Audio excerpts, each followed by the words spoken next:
Ya Allah ya, Bang Zuma ini ya begitu. Saya juga kan tadi saya bilang, kenapa saya memutuskan untuk masuk API. Di antara penyebabnya ketika saya punya kontak Bang Zuma dan ketika saya WA beliau, beliau menyambut dengan Masya Allah, bahkan merendahkan hatinya. Oleh karena itu, ya Bang, begini Bang saudaraku Ardi, ya. saya izin turun dulu Bang. Wah, ini saudaraku memang luar biasa, hatinya halus sekali kan, biasa. Jelaskan Bang, tunggu dulu deh. Bang Esonsip, tunggu dulu, masih dijelaskan sama Ustadz Abu ya. Jangan keburu turun, gimana sih? Lanjut. Pertahankan saudaraku, kita dianjurkan untuk mencintai orang-orang solih, mencintai para pejuang di jalan Allah, karena kata Rasulullah, yuhsyarul mar'u ma'aman ahabba. Orang akan dibangkitkan itu bersama orang-orang yang dia cintai. Kenapa kita dianjurkan berusaha untuk mencintai Rasulullah? Meskipun kita tidak pernah bertemu secara langsung, tapi kita mengetahui akhlak-akhlak Rasulullah seperti yang dijelaskan oleh para ulama. Bahkan diantaranya itu sifat tawadhu'nya Rasulullah, Masya Allah. Dan luar biasa ketika ada umat Rasulullah yang selalu belajar mengikuti akhlak Rasul. Wa kana sallallahu alaihi wasallam syadidal haya'i wat tawadhu'. Jelas sekali ya ketawaduan Rasulullah. Maka itu yang membuat hati saya juga sama gitu, tersentuh ketika Masya Allah ketawaduan beliau. Meskipun beliau ilmunya Masya Allah dan beliau juga udah menjadi orang besar, tetapi beliau tetap merendah di hadapan saudara muslim. Jadi pertahankan rasa cinta terhadap orang-orang solih, saudaraku. Begitu, Ardiansah, lanjut. Siap. Aku ada cara nih Bang Esonsip kalau mau, tapi aku nggak janji kapannya ya. Aku ada cara, mau nggak?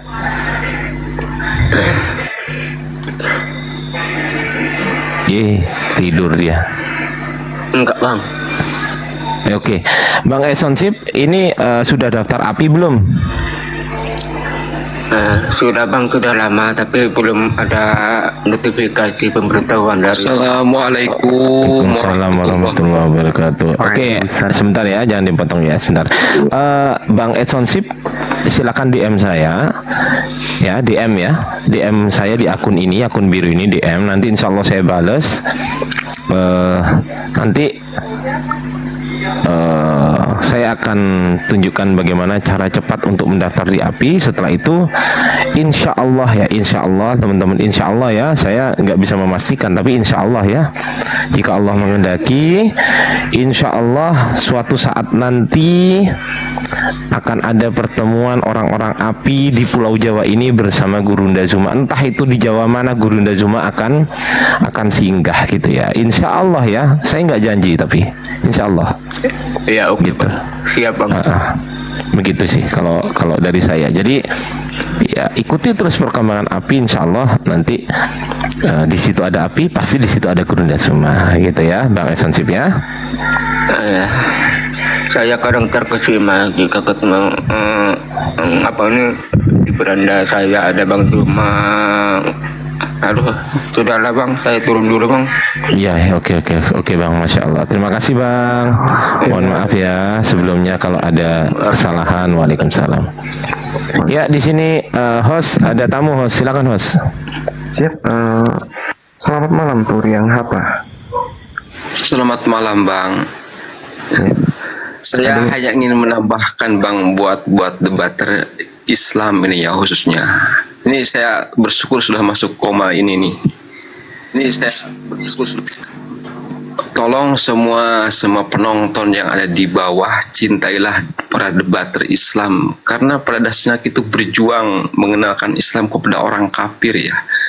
Dan dukung dan doakan, jangan lupa itu. Saya dari dulu nih penonton setia, cuman saya nonton doan belum pernah naik berhubung ilmu saya minim gitu ya. Tapi sayang banget sama para pejuang Islam ini. Semoga panjang umur, terus berjuang dan selalu menang gitu. Amin ya rabbal alamin.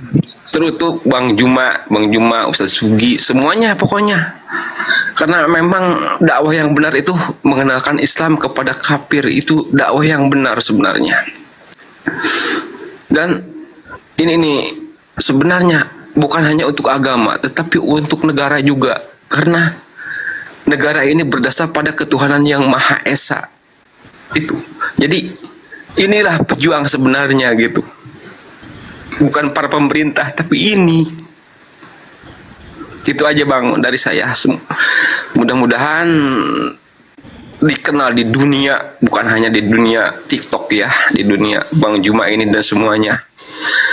Jadi gimana, bingung cara ngomongnya, saya terharu nih bisa masuk koma ini nih Bang. Cukupnya segitu aja Bang ya. Semoga semuanya sehat selalu, ilmu bertambah berkah gitu. Dan banyak-banyak yang terbuka hatinya dari debat-debat Islam ini semuanya. Amin. Itu aja Bang ya dari saya.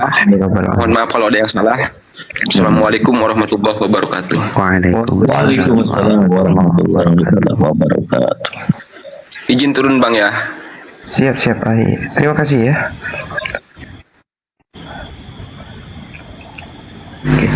Masya Allah. Assalamualaikum, selamat malam, Komandan. ini Cak Tata ini tulisannya pemburu sirkus Konoha. Wah. Assalamualaikum warahmatullahi wabarakatuh. Gak dinaikin. Ini siapa moderatornya ini? Moderatornya ya antum sendiri, akhi.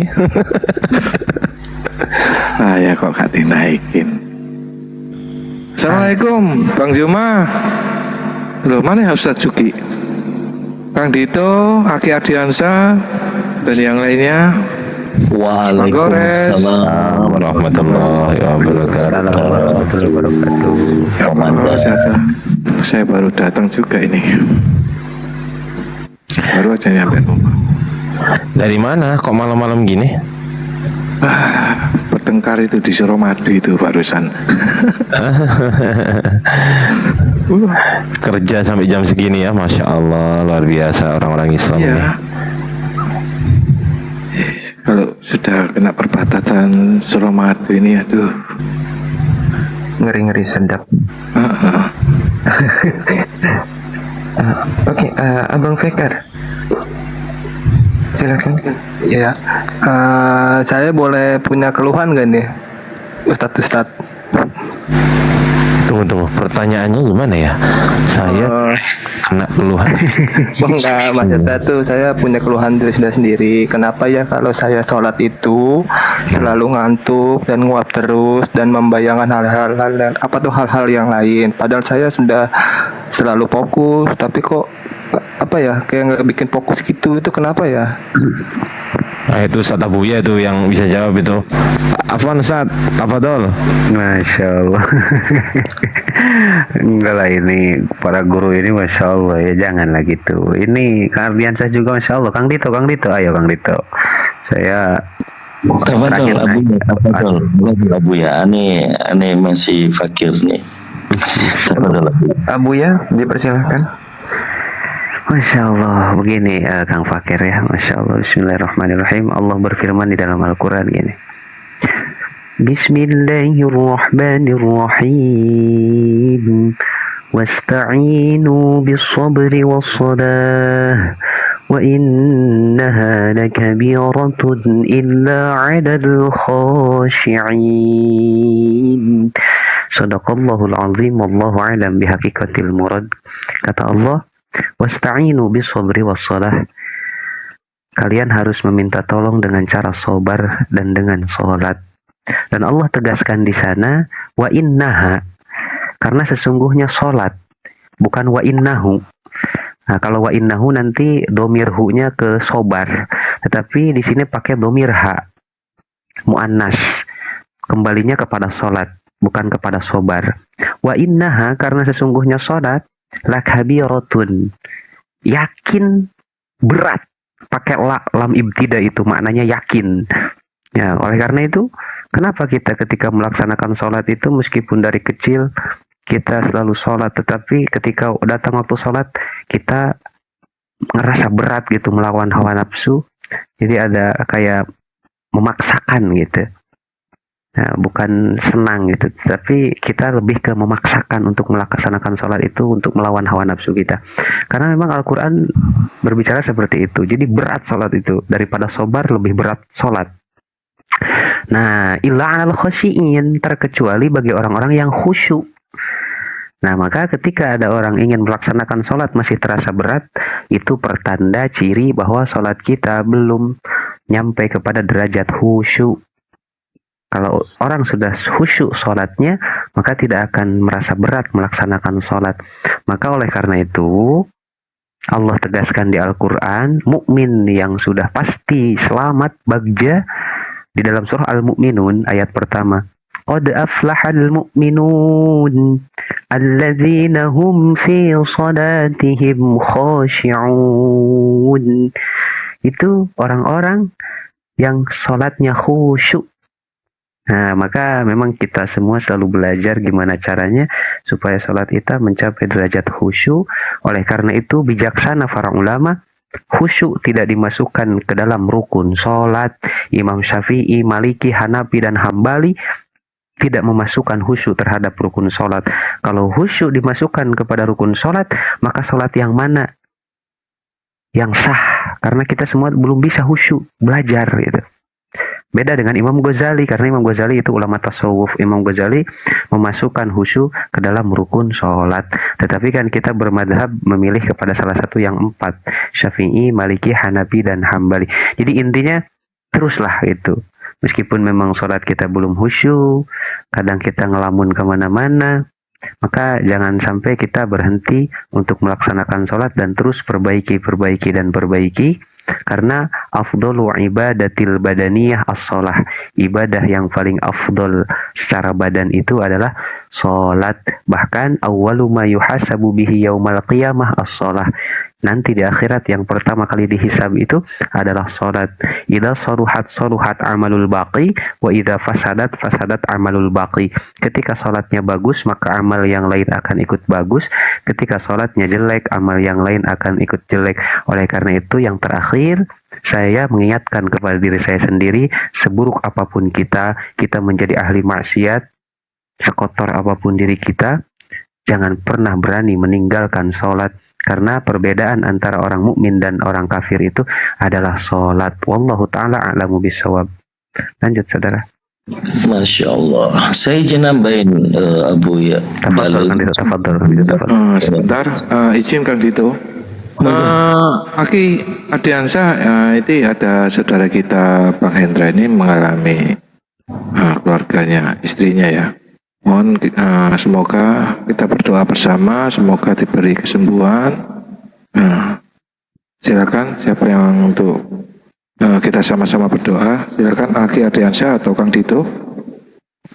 Kita serahkan ke Abu ya. Tafadhol Abu ya. Oh iya.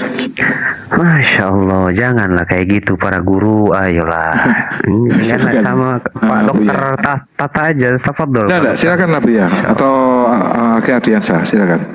Siapa jenengan? Itu namanya saudaraku. Kang Tata. Ini Aki Adiansa. Aki monitor. Wah. Di luar perangkat mungkin ada ini sama putrinya. Ya, Monggo tafadhol Abu ya. Mungkin nama dari saya tanya dulu ya.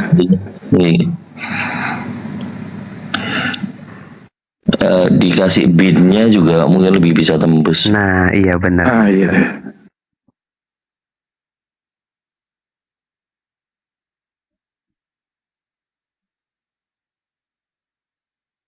Bang Fakir mohon bersabar ya. Saya cuman mungkin mau nambahin dari sisi psikologi atau mindset daripada tentang sholat, bagaimana kita itu diuji tidak khusyuk gitu ya. Nanti sabar dulu ya. Siap Pak, siap.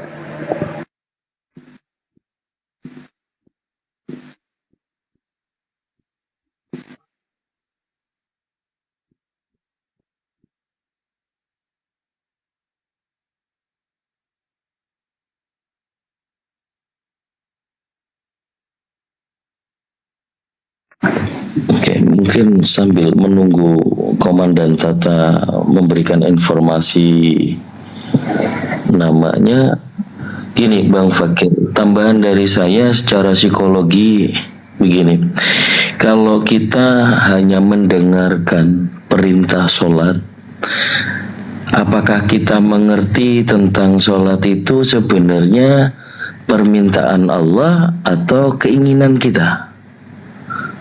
Maksud saya begini, sholat itu untuk Allah atau untuk kita sebenarnya? Jadi kalau memahami perintah sholat, yaitu untuk kita.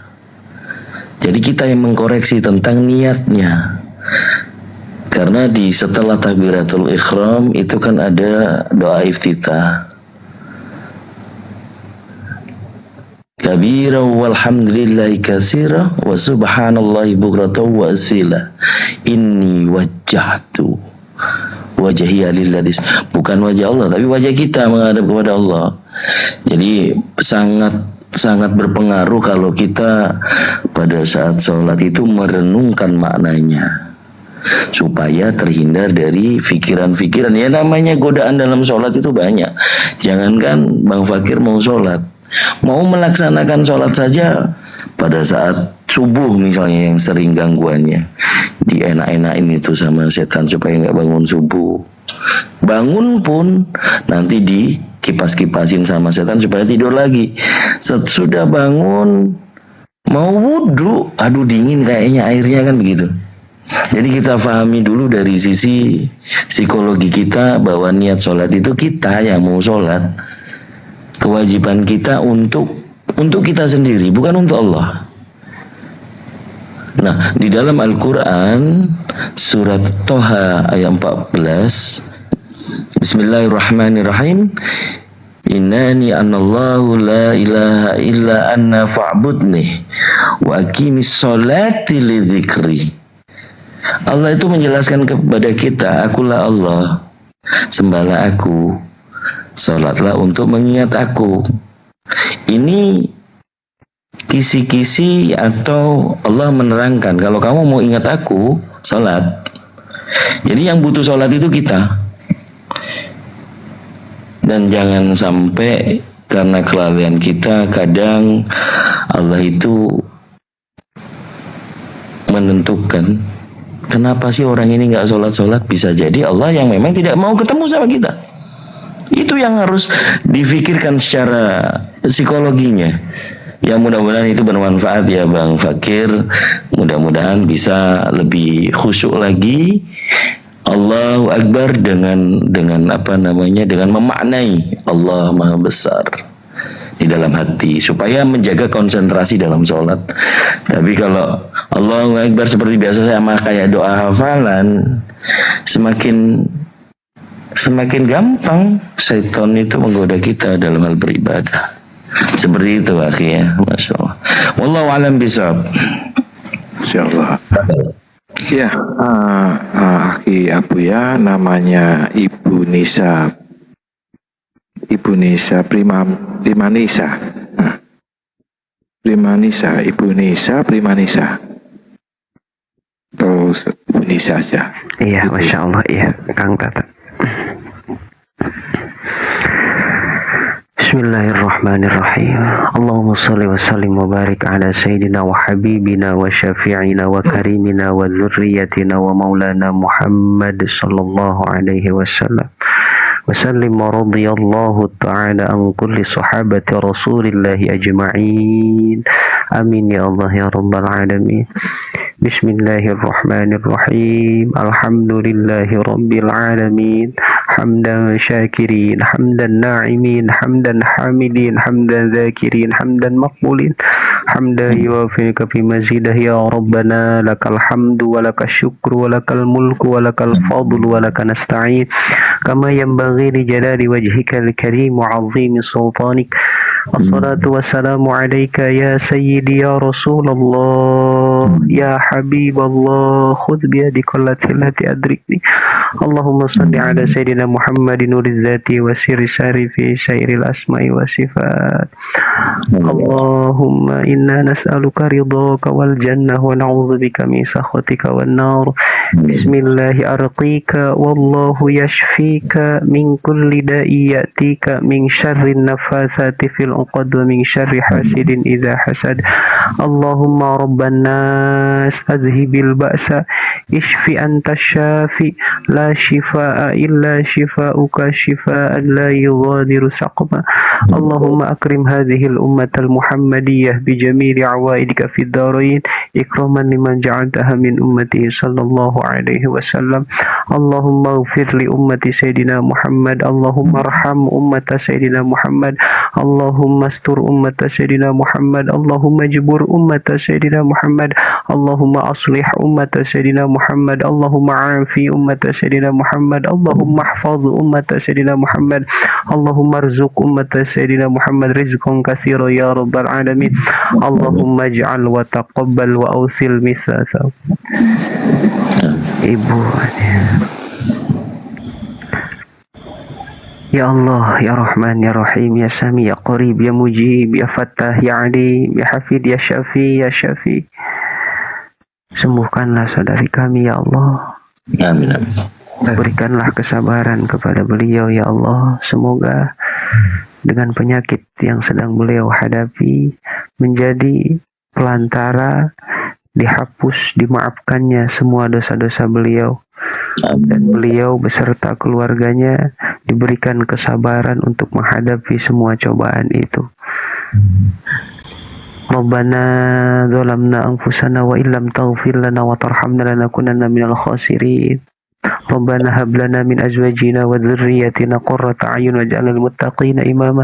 Rabbana atina fid dunya hasanah wa fil akhirati hasanah wa qina adzaban nar wa adkhilna al jannata ma'al abrar ya aziz ya ghaffar ya rabbal alamin. Wa sallallahu ala sayyidina Muhammadin nabil ummi wa ala alihi wa sahbihi wa baraka wa sallam.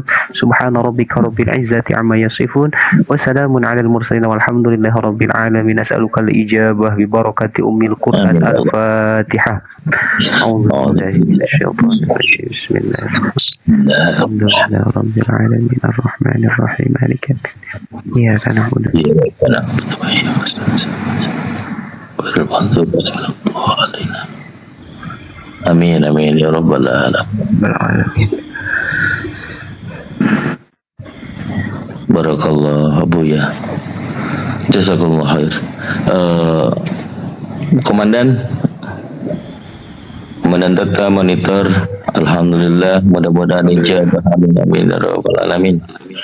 Salam buat Paduka Bang Hendra. Ya. Semoga lekas sembuh syafaqillah. Amin ya Allah.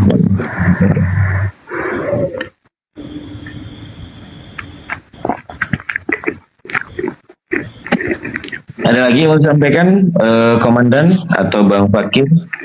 Sudah, saya cukup itu aja menyampaikan.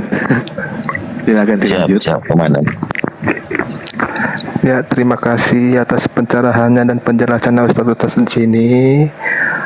Mudah-mudahan dapat pencerahannya. Semoga ya kedepannya saya sholat itu selalu khusyuk.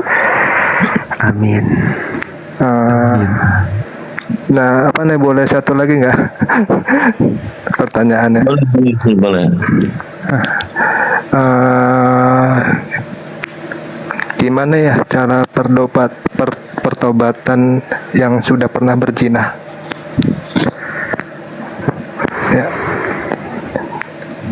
Nah, Silakan Abu ya, tafadhol. Masya Allah, Kang Dita ini, Masya Allah.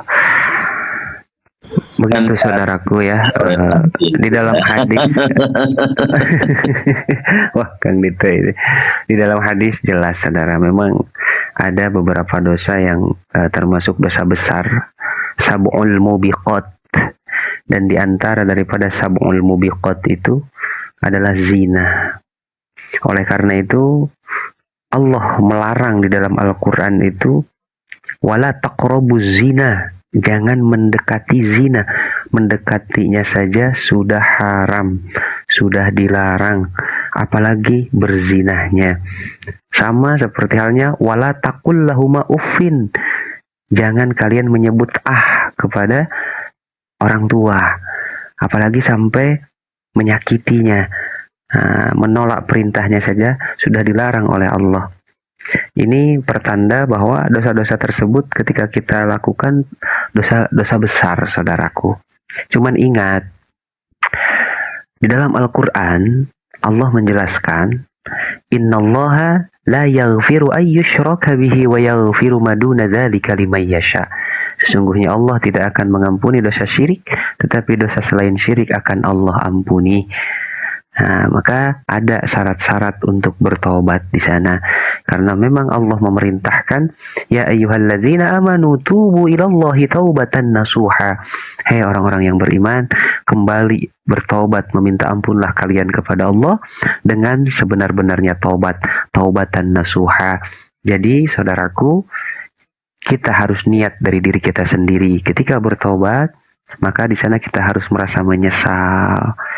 Kita memohon ampun kepada Allah dengan penyesalan dan niat di dalam hati kita tidak akan mengulangi kesalahan tersebut lagi. Ingat saudaraku, setan selalu berusaha kepada para pendosa itu untuk berputus asa dari rahmat Allah. Itu menggoda setan kepada para pendosa gitu. Jadi supaya mereka itu kehilangan jati diri dan merasa putus asa. Saya kayaknya sudah tidak akan diampuni lagi nih oleh Allah. Saya terlalu banyak dosa. Maka Allah tegaskan di Al-Quran, wala tayasu min rauhillah. Jangan berputus asa dari kasih sayang Allah. Bahkan Allah merangkul para pendosa. Qul ya ibadiyalladzina asrafu ala anfusihim la taqnatu min rahmatillah, kata Allah. Hei hamba-hambaku, dirangkul oleh Allah para pendosa. Hei hamba-hambaku yang melampaui batas, para pendosa, la taqnatu, kata Allah. Jangan kalian berputus asa min rahmatillah, dari kasih sayang Allah. Jangan kalian berputus asa dari pengampunan Allah. Allah tegaskan, innallaha yaghfiru dzunuba jami'a. Allah akan mengampuni semua dosa kalian. Jadi ingat saudara, lebih besar kasih sayang Allah daripada siksa Allah, daripada bendu Allah. Maka meskipun kita belum bisa berhenti dari kesalahan-kesalahan, teruslah bertobat, jangan pernah bosan. Biar kesalahan, maksiat yang bosan, tetapi tobat jangan pernah bosan. Karena kita yakin Allah itu Maha Pengasih, Maha Penyayang, dan dosa kita akan diampuni oleh Allah ketika kita benar-benar taubatan nasuha. Maka begitupun yang terakhir dari saya membawakan hadis Rasulullah, man qala la ilaha illallah dakhalal jannah wa in zana wa in saroko. Itu kedepannya ada wa in zana wa in saroko. Barang siapa yang mengucapkan 2 kalimat syahadat, beriman kepada Allah, beriman kepada Rasulullah, maka dia akan masuk surga wa in zana wa in saroko, meskipun dia pernah berzina atau pernah mencuri. Dalam artian betapa berharganya keimanan. Meskipun kita menjadi orang jahat, ketika sudah mempunyai keimanan, maka layak untuk orang tersebut masuk surga. Adapun tentang dosa-dosanya, ketika dia tidak meminta ampun dan pada akhirnya dia bawa dosa ke akhirat, ya mungkin nanti itu hak prerogatif Allah, dibersihkan dulu di dalam api neraka. Wa iyusibna fa bimahdil fadli wa iyu'adzib fa bimahdil adli. Ketika seseorang masuk surga, itu atas dasar karunia Allah, maha baik Allah. Tetapi ketika orang masuk neraka, itu atas dasar keadilan Allah. Wallahu ta'ala a'lamu bisawab. Lanjut saudaraku semuanya. Kang Dito, tafadhol yang lainnya saudaraku. Masya Allah, sudah cukup jelas ya Bang Fakir? Ya, terima kasih atas penjelasannya ya Ustadz Abu ya. Saya mau izin turun ya. Terima kasih. Assalamualaikum warahmatullahi wabarakatuh. Saja sambil buat merenungkan diri kalau manusia itu selalu jujur dengan perbuatannya, karena sifat manusiawi itu tidaklah lepas dari namanya khilaf, dosa dan lupa. Itu manusiawi. Tapi ingat, Allah itu maha berkehendak, dan Allah juga menyebutkan dirinya Allah maha pengampun, saudaraku. Bagaimana kita kalau sudah mengerti apa itu taubatan nasuha yang tadi sudah dipaparkan Abuya, semoga menjadi manusia yang lebih baik lagi. Jangan sampai sudah pernah kesandung lagi gitu loh. Nah, bagaimana cara menghadapi atau menjaganya? Coba mulai dari menjaga wudhu atau menjaga kesucian. Bagaimana pahalanya orang yang menjaga wudhunya? Nah, itu Masya Allah luar biasa. Itu saja amalannya. Ya, siap. Wanidina Ustaz. Assalamualaikum warahmatullahi wabarakatuh. Waalaikumsalam warahmatullahi wabarakatuh. Pada kemana Kang Dito ini oten-oten 1,2. Wah, Kang Dito udah haus ini, udah lapar ini. Kecek-kecek ada gurunda. Nah, ini Ustaz. Enggak, masalah memang di Api Jatim itu jarang banget Oten mau naik, nggak tahu kenapa. Kecuali diundang ya. Iya. Ya, di bawah ada permintaan ya. Assalamualaikum Bang Zuma. Waalaikumsalam. Warahmatullahi wabarakatuh. Gurunda masih ada kegiatan. Ya, mungkin ada yang mau ditanyakan, Asi? Enggak sih, mau ini naik aja lihat Bang Zuma. Soalnya ngefans gitu.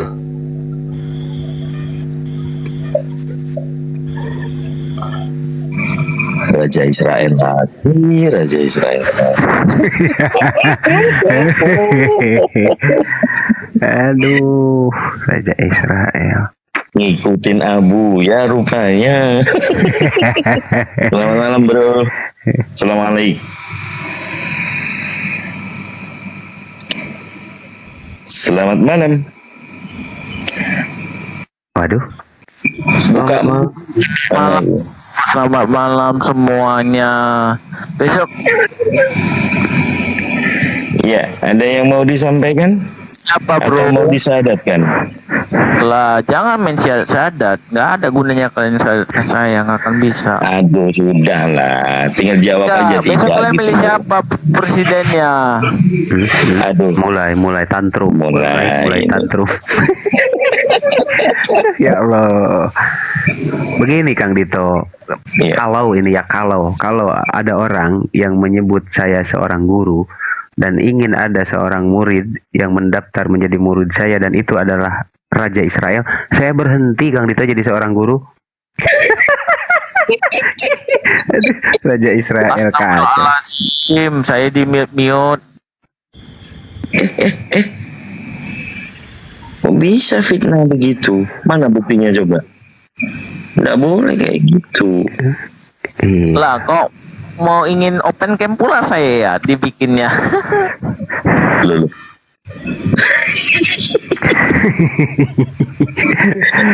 Aduh, Raja Israel. Ayo, Eh, kalian mau dapat apa? Dapat apa kalian? hah? Mau debat 01, 02 atau 03 ini sama saya ini. Aduh, kok isinya begini-begini semua ya? Iya. Coba, nah ini kan sudah tahu konteksnya itu lintas agama. Itu. Mohon maaf Kang Dito. Mohon maaf ya. Ya, lanjut. Assalamualaikum. Waalaikumsalam. Waalaikumsalam warahmatullahi. Tujuan Anda naik ke sini apa? Mohon maaf.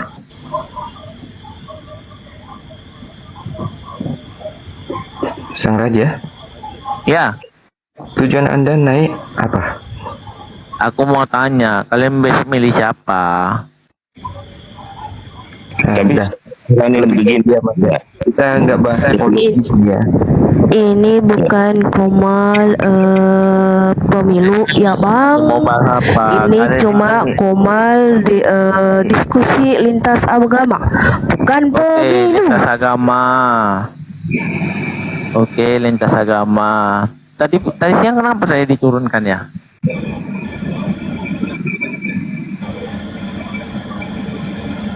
Hah? Tadi siang ada yang nurunin. Emang ada yang naikin? Ya, astagfirullahaladzim. Seger kan ini kan? Di Komal mana abang? Karena api Jatim nih siang tak buka, cuma malam saja. Jangan narasi doang, bawa data. Aku kok di mute, jangan digituin dong, kasihan dong aku. Kasihan dong. Ya, selamat Botrek. Oke. Nah, Assalamualaikum warahmatullahi wabarakatuh, sahabat-sahabat sekalian. Horas alaika Juma, horas alaika. Masya Allah. Waduh, guru saya ada di sini. Iya. Juma. Iya, apa itu salmon? Maksudnya apa salmon? Salon tutup ya? Salon udah tutup, salon udah tutup, Salon, salon ada udah salon tutup, jam begini. salon udah tutup pak, salonnya udah tutup, udah jam 12 jadinya di sini. Salom. Oh, salom. Salom itu bahasa Ibrani. Bahasa Arabnya salam. Berarti Anda bercerita tentang Islam berarti. Kenapa dengan Islam? Astagfirullahaladzim, ngapain pula bicara sama Islam? Aku udah. Lah, itu tadi Anda mengatakan salom. Salom itu artinya damai sejahtera, sama seperti Islam. Iyalah. Islam artinya damai sejahtera. Lalu? Ya terus salah aku mengucapkan gitu. Enggak, tadi kupikir Anda mengatakan salmon.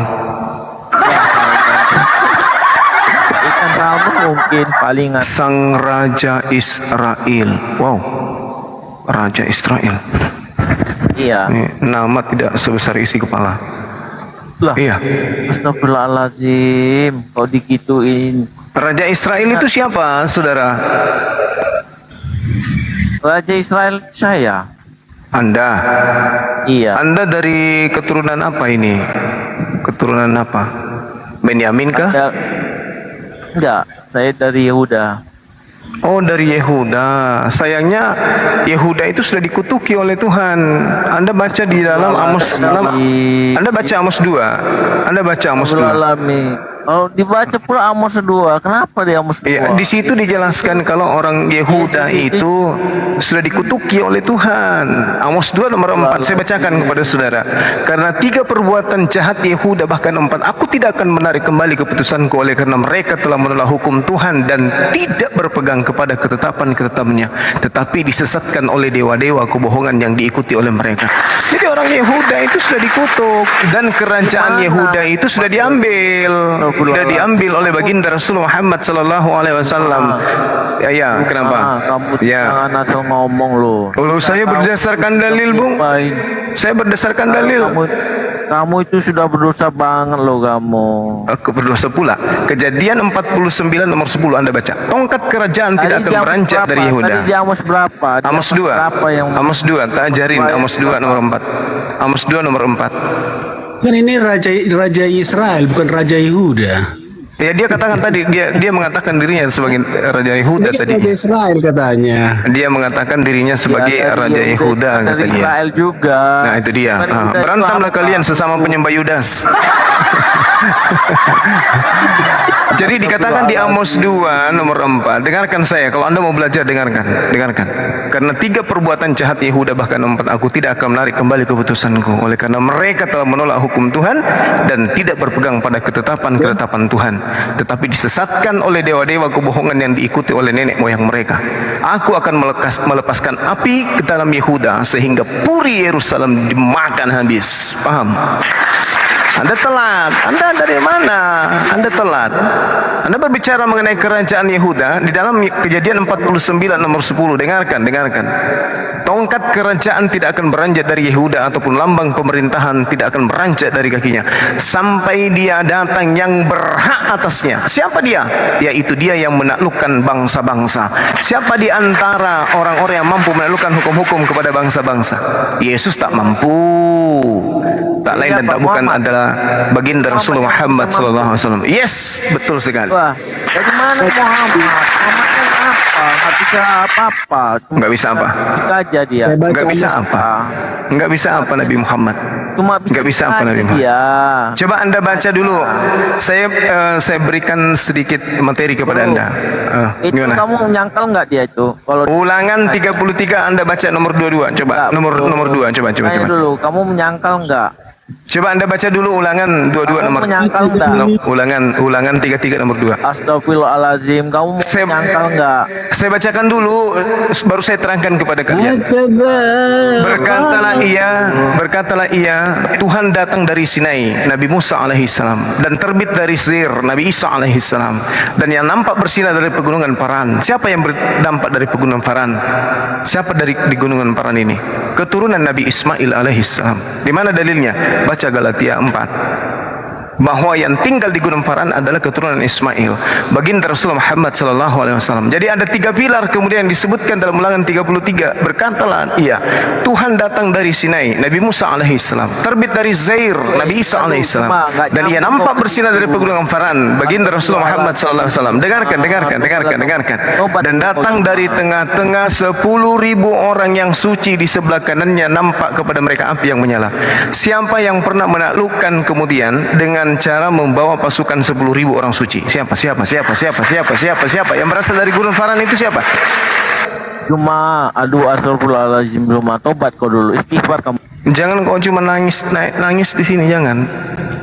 Saya butuh Kristen yang paham tentang Bible, baik kitab yang mereka curi dari Yahudi maupun kitab yang mereka ambil dari Romawi. Hadapi saya dengan ilmu, jangan cuma cuap-cuap aja.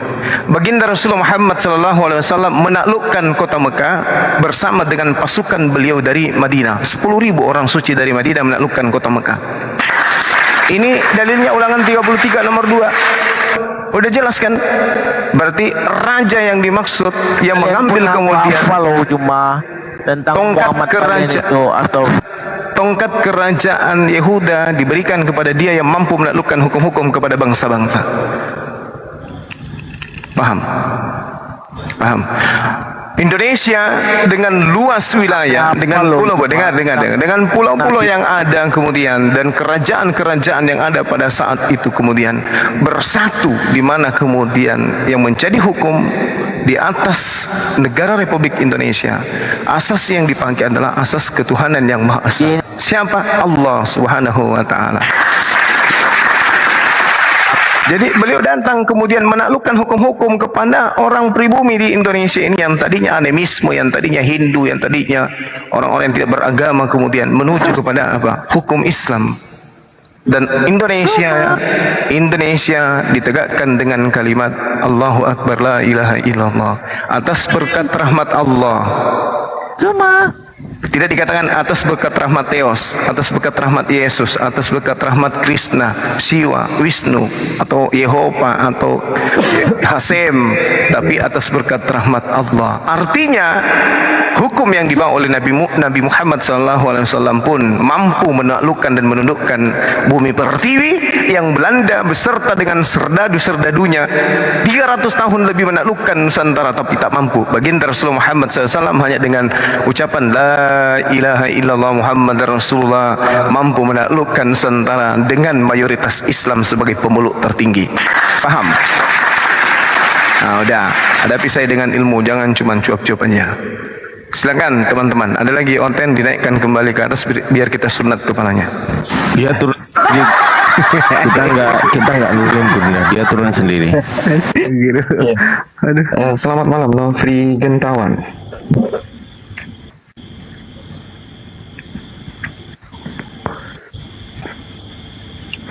Selamat malam Nofri Gentawan. Jadi kick katanya.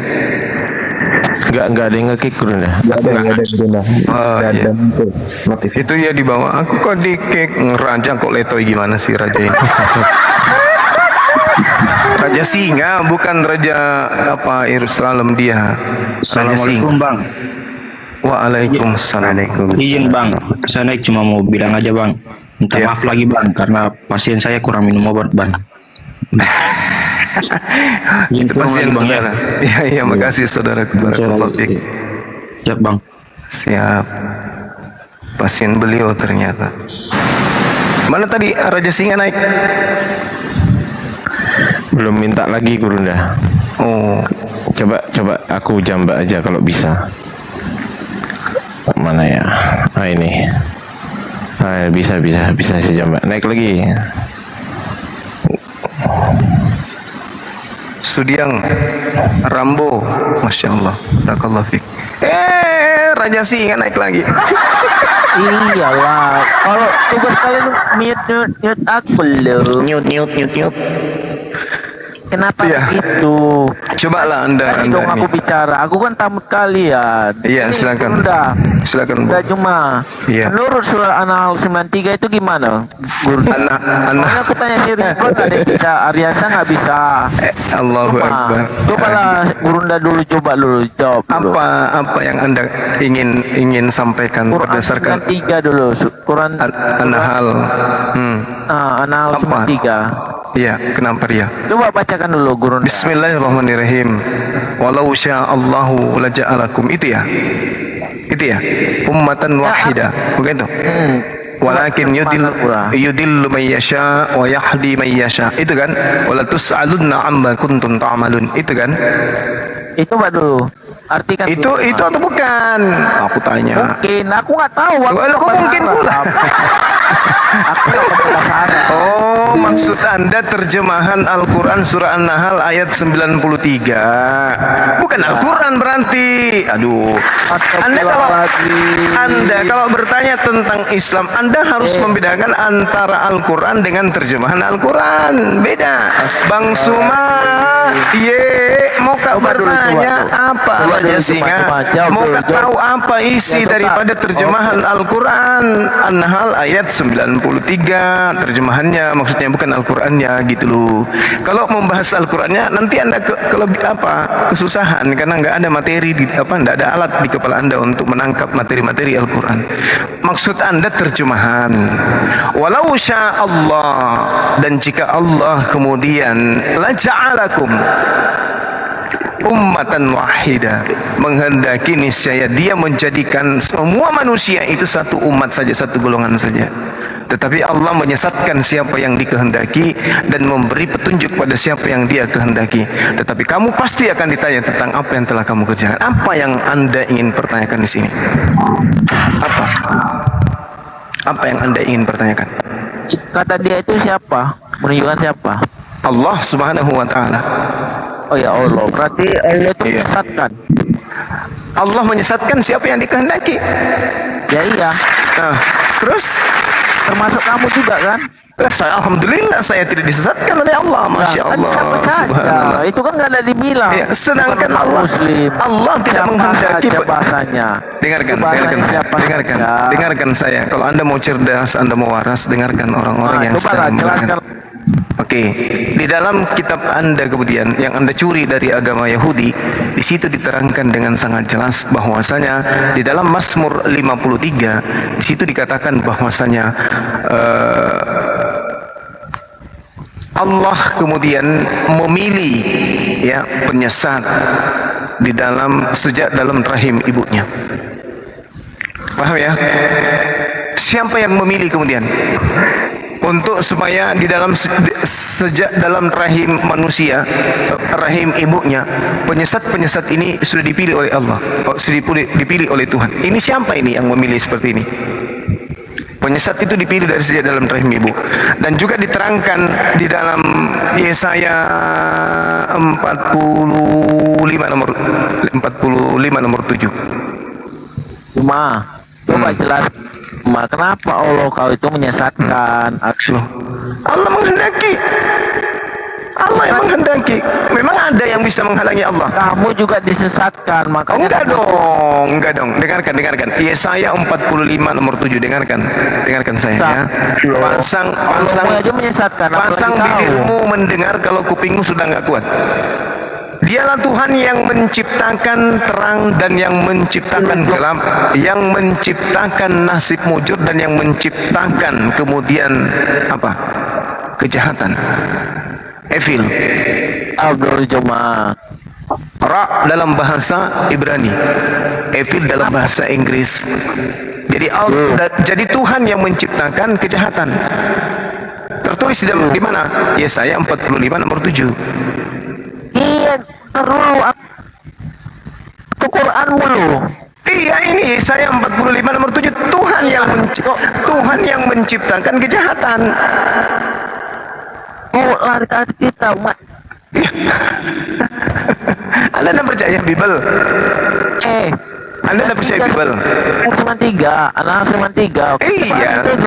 Iya, sudah saya bacakan. Sudah saya bacakan. Guru izin masuk. Iya, silakan. Iya, iya. Gini. Daripada ya saya 30 nomor 28. Di mana orang-orang menyesatkan bangsa-bangsa tanpa pandang bulu. Ini kan orang gila ini. Coba, dalam Islam surah Ibrahim ayat 8 yang disesatkan Allah orang fasik, orang kafir dan orang zolim. Lah, di Yesaya 30 nomor 28 yang menyesatkan mulut bangsa-bangsa. Ini orang gila ini. Nggak ada salah apa-apa disesatkan. Bro, kenapa lu menuhankan orang gila? Halo? Kok terdiam dia?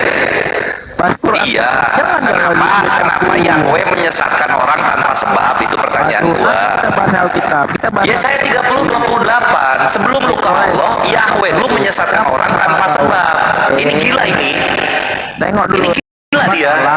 Yahweh gila. Yahweh gila. Ya saya 30 nomor 28 yang menyesatkan mulut-mulut bangsa-bangsa. Ya Allah, haleluya, puji tukang. Yahweh menyesatkan orang tanpa sebab. Ini orang gila, psikopat ini Tuhan ini. Yahwehnya psikopat ini.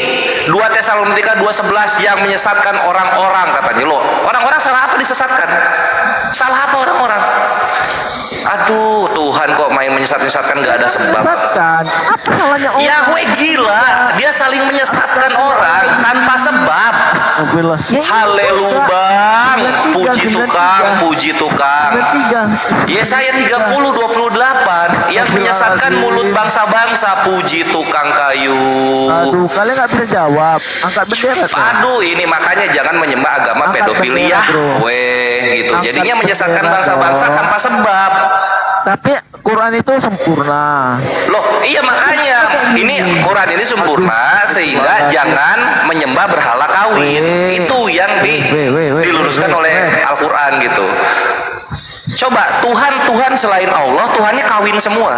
Perkawinan anak domba, ya enggak, pengantin Kristus gitu, mempelai Zeus. Itulah kawanku gitu. Maksudnya jangan terguncang lah. Ini kan kenyataan yang gue bicarakan. Bahas Quran dulu. Ilmu kalian seberapa? Bukan, maksudnya gini loh. Kalau lu bahas Quran, coba jangan sampai biblos kalian nabok kalian sendiri. Contoh soal menyesatkan. Ini Yesaya 30 nomor 28 menyesatkan mulut bangsa-bangsa, puji tukang. Salah apa ini orang-orang sampai disesatkan? Artinya orang-orang Kristen ini orang-orang tersesat. Karena Tuhannya menyesatkan tanpa sebab. Gitu. Inilah Quran cuma 3 itu. Lah ini Yesaya 30:28 sebabnya apa disesatkan orang-orang di sini? Ini masa gue mesti open camp sih kawanku? Ya makanya 93 itu dulu. Allah. Loh, kalau di sini kan, kalau di kami kan sini. Lah, kalau di Islam kan orang yang disesatkan itu orang fasik, orang zolim, nah kayak gitu-gitu, orang kafir. Kalau Yesaya 30 nomor 28, mana buktinya? Surah Muhammad ayat 1 lu baca, my bre. Astagfirullahaladzim. Puji tukang kayu. Kenapa sih ini? Aduh, wajahnya malaikat maut bagi karisteng malah dibuka-buka. Tunggu ya, gua putar dulu. Quran 37 ayat 32. Iya, itu lebih mulia daripada Yesaya 30 nomor 28. Itu jauh lebih mulia, bre. Sini gua tunjukin. Yesaya 30:28 ya. Ini lihat di sini. Hembusan nafasnya seperti sungai yang menghanyutkan, yang airnya sampai ke leher. Ia datang untuk mengayak bangsa-bangsa dengan ayak kebinasaan dan untuk memasang suatu kekang yang menyesatkan di mulut suku bangsa-bangsa. Loh, ini ngapain ini Yahweh nyesat-nyesatin orang ngapain? Haleluya, bang. Nggak bisa ngalahin saya. Loh, ayat aja Quran. Gua bukan ngalahin lu, biblos lu yang kalah sama gua. Astagfirullahaladzim. Haleluya, nggak bisa dijawab.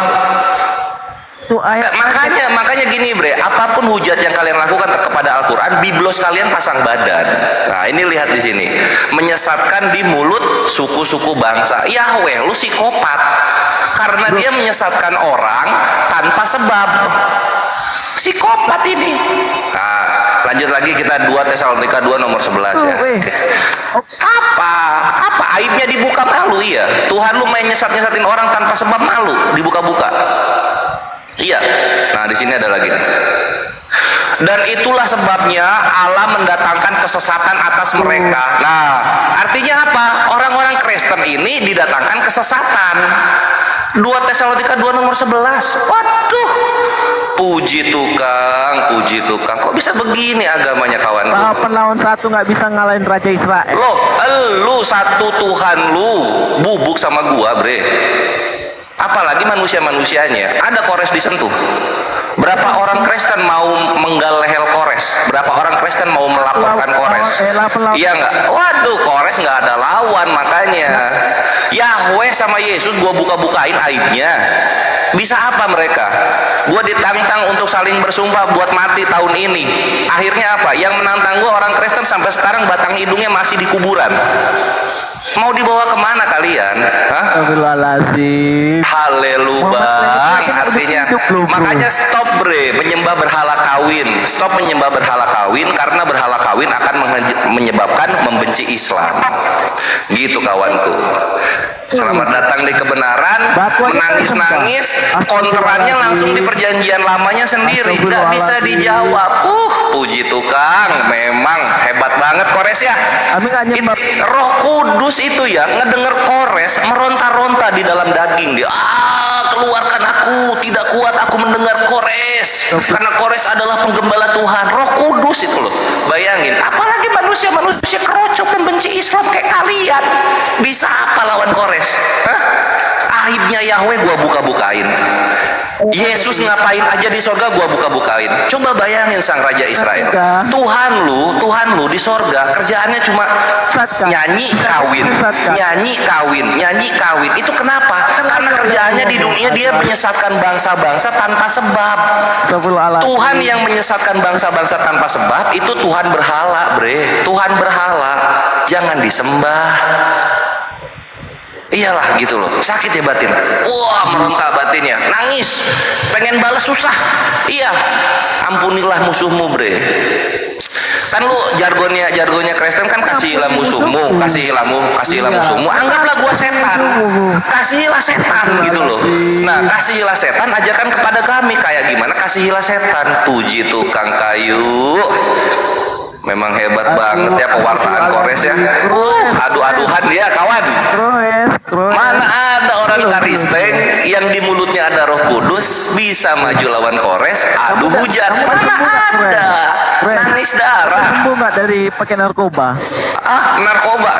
Mending temen lu itu diurusin. Kenapa dia jualan pantat buat beli rumah? Aduh, Kores. Udah sembuh nggak pakai narkoba, Kores? Udah jangan lari narkoba, bre. Lu tuh nggak perlu narkoba. Lu tuh cuma penuh kepenuhan roh.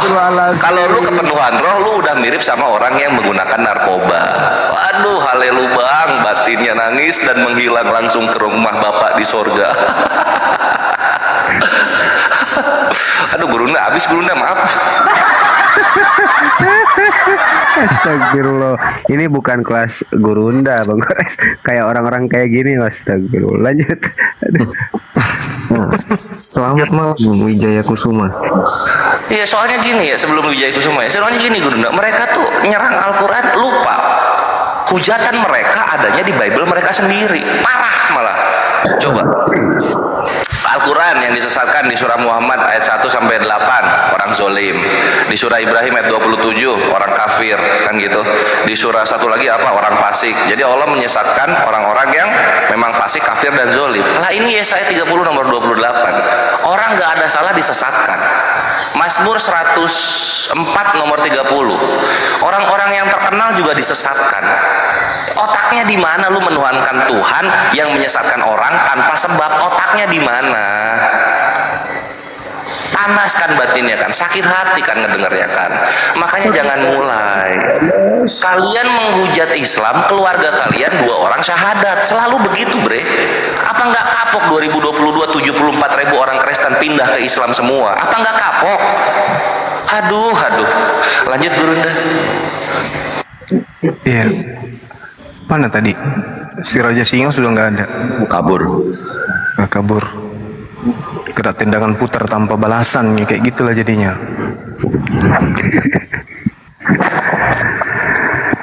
Assalamualaikum warahmatullahi wabarakatuh. Waalaikumsalam warahmatullahi wabarakatuh. Alhamdulillah sudah bisa naik komal bersama Ustadz nih, terutama Bang Zuma. Iya, Bang Zuma. Iya, Bang.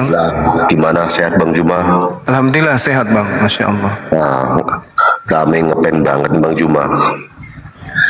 Masya Allah. Terima kasih banyak, Bang. Ini Bang Zuma, kawan semua, Pak Ustadz semua. Ya, terus terang, kami selalu nonton di komal-komal sebelah. Kalau bisa ya sebagai apologet Islam Indonesia, terus berjuanglah untuk membentengi kaum muslimin lah, jangan sampai terjerumus yang pernah masuk ke sebelah lah. Kalau bisa ya tolong dibentengi lah. Iya Bang. Soalnya kami sering ngamatin dari komal-komal lain kayak band di Aceh, kayak banyak itu. Waduh, kadang bingung. Ya, band di Aceh sayangnya tidak mau menaikkan kita. Jadi ya kami nggak lama lah masuk komal ini, ya kami pesan tolong istilahnya perjuangkan terus apologet Islam Indonesia, terus berjuang untuk membentengi akidah Islam. Itu aja lah Bang Zuma. Iya Bang. Ya gitu aja Pak Ustadz, Bang Zuma. Ya kami turun dulu Bang Zuma ya. Iya, makasih Bang. Assalamualaikum warahmatullahi wabarakatuh. Waalaikumsalam warahmatullahi wabarakatuh.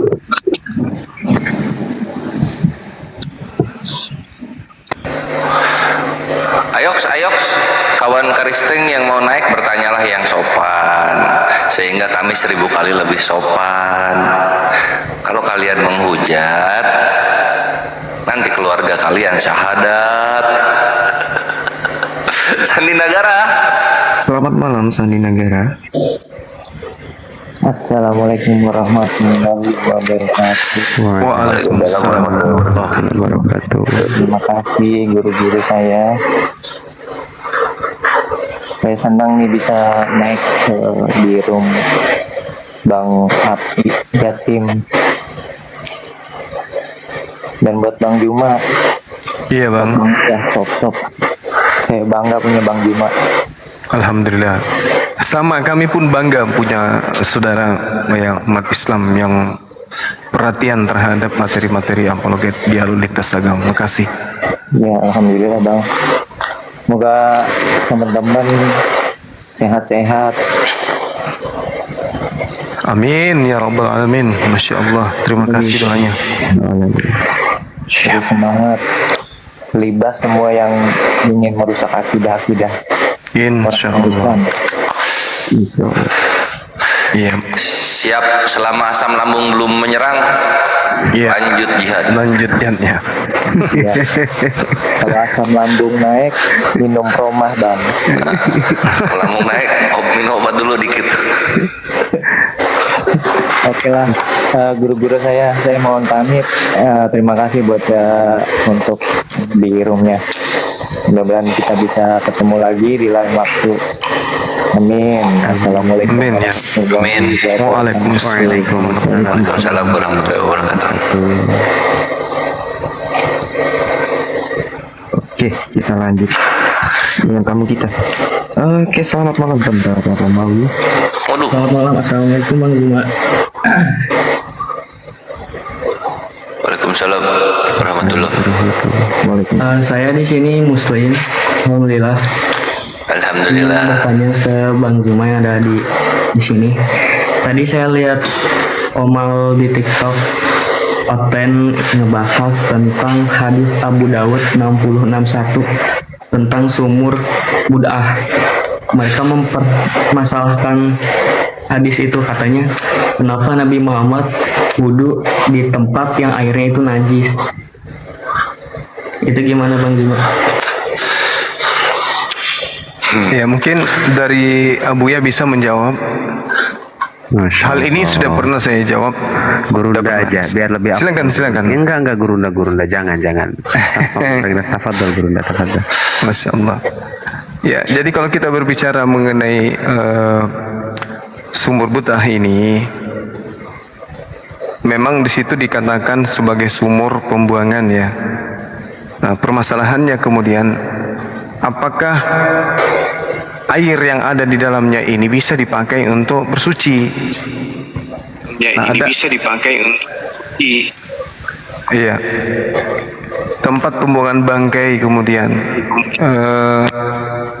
sumber But'ah ini. Tetapi ketika kita telusuri informasi ini kemudian ternyata sumur ini luas dan airnya itu memang bisa untuk dijadikan sebagai air yang dipakai untuk bersuci. Jadi tidak ada masalah sebenarnya. Sama seperti ketika ada sungai, tempat pembuangan bangkai kemudian, maka sungai ini bisa digunakan airnya untuk kemudian bersuci, karena bangkai yang ada di sana tidak merusak warna, tidak merusak rasa daripada air tersebut. Jadi boleh digunakan bersuci. Apa masalahnya kemudian?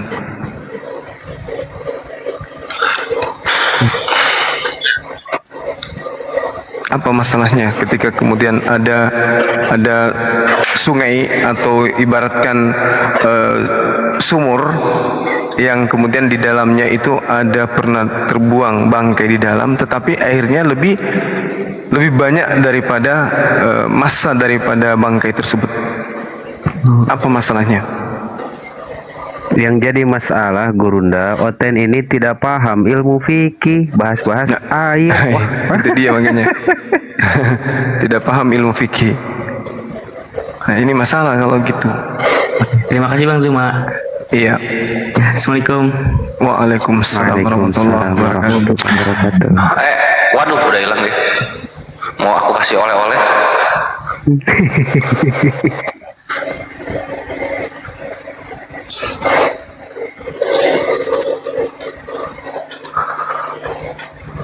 Raja Israel. Allah, Masya Allah. Ini hadisnya ini sahih ya ini ya Abu Yaya. Benar Gurunda. Jadi memang di dalam fikih itu kan Gurunda dikit ya. Ada ma'ul qalil, ada ma'ul kasir, ada air sedikit, ada air banyak. Air sedikit berarti kurang dari 2 kulah, air banyak 2 kulah atau lebih. Nah, ketika air sedikit termasuki najis, maka otomatis airnya jadi mutanajis dan tidak bisa dipakai bersuci, bahkan diminum pun tidak bisa. Nah, itu tidak harus menunggu robah salah satu rupa, rasa dan ambe ya baunya, tetapi langsung mutlak jadi mutanajis ketika air sedikit terkena najis. Cuman tadi sudah Masya Allah benar sekali Gurunda, Masya Allah tadi tentang air banyak itu memang jadi mutanajis ketika air termasuki najis ketika ada salah satu yang berubah rupa, rasa dan bau. Mungkin seperti itu Gurunda. Allah Ta'ala bisa lanjut. Iya, yang saya tahu tentang yang diriwayatkan kemudian dari Asy-Syafi'i bahwa sumur But'ah airnya itu banyak, dan kemudian bentuk daripada penampungan air yang ada di sumur But'ah ini itu lebar, dan di dalamnya kemudian dilemparkan aneka jenis kenajisan kemudian, namun sama sekali tidak merubah kesucian baik warna atau aroma ataupun rasanya, disebabkan karena debit airnya itu memang banyak, dan kolam dari sumur ini, badan sumur ini itu lebar. Ini yang diriwayatkan oleh Asy-Syafi'i. Jadi kalau kita kemudian berbicara mengenai tentang sumur But'ah, itu jelas airnya banyak, lebih berlipat-lipat dari 2 kullah yang tidak akan terkontaminasi dengan hal-hal yang kotor. Walaupun dilemparkan bangkai di dalamnya, ya 2 kullah itu mampu kemudian menetralisir kembali dengan adanya kekuatan massa yang dimiliki oleh air yang ada di dalamnya. Itulah makanya kenapa Rasulullah Muhammad SAW kemudian membolehkan. Jadi berbeda ketika kemudian ada sumur yang kurang dari 2 kullah seperti yang disampaikan oleh Abu Ya tadi, maka kita sebagai umat Islam demi menjaga kesucian daripada apa yang sedang kita ingin lakukan, maka kita tidak boleh kemudian menggunakan air tersebut digunakan sebagai air untuk bersuci atau berwudu. Seperti itu adanya. Ya, tidak ada masalah sebenarnya. Cuman orang-orang ini sama seperti yang Abu Ya katakan, mereka tidak ngerti fikih. Rasulullah Muhammad SAW bersabda, cara mensucikan bejana itu kan ada tuh. Salah seorang di antara kalian jika dijilat anjing. Nah, sama seperti yang tadi, ada kaitannya sebenarnya. Kalau kita berbicara mengenai najis, itu ada caranya mensucikan. Bagaimana jilatan anjing ini? Ya, disucikan dengan 7 kali. Pertama dengan dicampur air. Nah, artinya bahwa air yang lebih dari 2 kula itu bisa mensucikan kenajisan yang ada, bangkai yang ada. Seperti itu, sahabat-sahabat sekalian. Masya Allah. Mantap. Kalau aku nambahin dari imamat 11 35 sampai 36 aja gitu.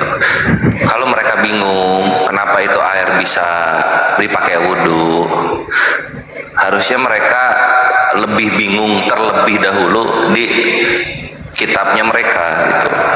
Kan itu udah dijelasin di sini. Kalau bangkai seekor dari binatang-binatang itu jatuh ke atas suatu benda, itu menjadi najis. Pembakaran roti dan anglo harus diremukan, karenanya semua itu jadi najis dan haruslah najis juga bagimu. Tetapi mata air atau sumur yang memuat air tetap tahir.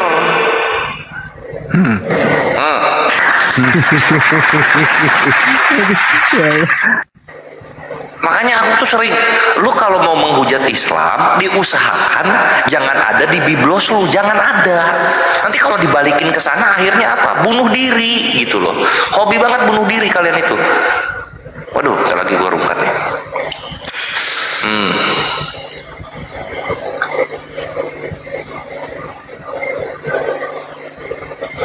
Ada PPJ. Gimana kabar ayah? Apakah sudah ngobrol dengan ayah? Cuaks. Assalamualaikum warahmatullahi wabarakatuh. Waalaikumsalam warahmatullahi wabarakatuh. Waalaikumsalam. Masya Allah, sebuah kebanggaan pada diri saya sendiri bisa menyapa ustadz-ustadz yang ada di sini. Selamat malam untuk Bang Zuma. Iya, semangat malam. Semoga sehat selalu. Amin. Terima kasih untuk Bang sahabat juga. Salam dari Jawa Timur, Pasuruan. Selamat malam bagi Bang Ardiansyah, Bang Hendy, Abu Ya, Kang Dito. Dan yang saya acungi jempol untuk malam ini adalah Bang Kores. Tepuk tangan Bang Kores. Kok bisa? Kok ngapain? Jempol kaki, jangan bangga dulu jempol kaki. Mantap. Terima kasih untuk Ustadz semua. Saya berpesan sedikit saja sih. Kalau bisa dibantu untuk ustadz-ustadzku, abang-abangku semua, komal-komal yang masih lemah, mohon dibantu untuk didatangi, dibantu sebagai pemateri. Karena mungkin di sana banyak sekali oten-oten yang dalam tanda kutip minim ilmu tapi modal congor yang sangat besar sekali. Untuk pertanyaan saya, itu adalah permintaan saya, harapan saya.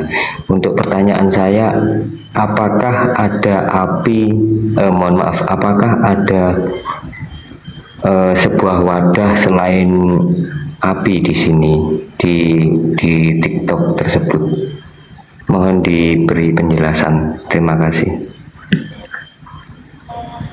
Silakan Dinda Kores. Api jago deh persekusi orang. Api aja. Dinda Kores, silakan. Oh iya, PPJ, diam dulu PPJ. Kalau yang resmi api doang deh, setahu kami, yang yayasan yang resmi yang menaungi itu api doang. Kalau yayasan yang lain ada tapi mungkin belum ada resminya gitu, belum ada keabsahan dari negaranya gitu paling akhir. Terus ini juga PPJ Dia Api aja. dipersekusi sama ayahnya mungkin ya, jadi dia kesel kalau misalnya ada yayasan-yayasan. Atau mungkin ayahnya PP-nya kita undang untuk jadi anggota API aja kali ya. Boleh Bang. Bapak Jabar Nur Said yang terhormat. Tuh, Pak, anaknya kok bisa begitu, Pak? Karena begini Bang Kores, Iya. pernah terjadi di salah satu komal itu kejadian memang yang mohon maaf dalam satu hari itu ada mungkin pemahaman mazhab yang berbeda, tetapi di situ Iya janganlah masa di aku kamu belajar agama loh. Ini kenapa lagi nih tukang jualan pantat nih? Sabar, ini orang lagi ngomong. Biar ada bang. Nah, ini nggak penting itu. Bahas fikih ini aja. Oh. Abu ya ngomong. Ini anak orang kafir banyak ngomong si Kerah nih. Bapaknya masih kafir nggak diurusnya. Ya baikan dulu aja sama bapak. Sun kakinya. Bapak kok kafir lu kok.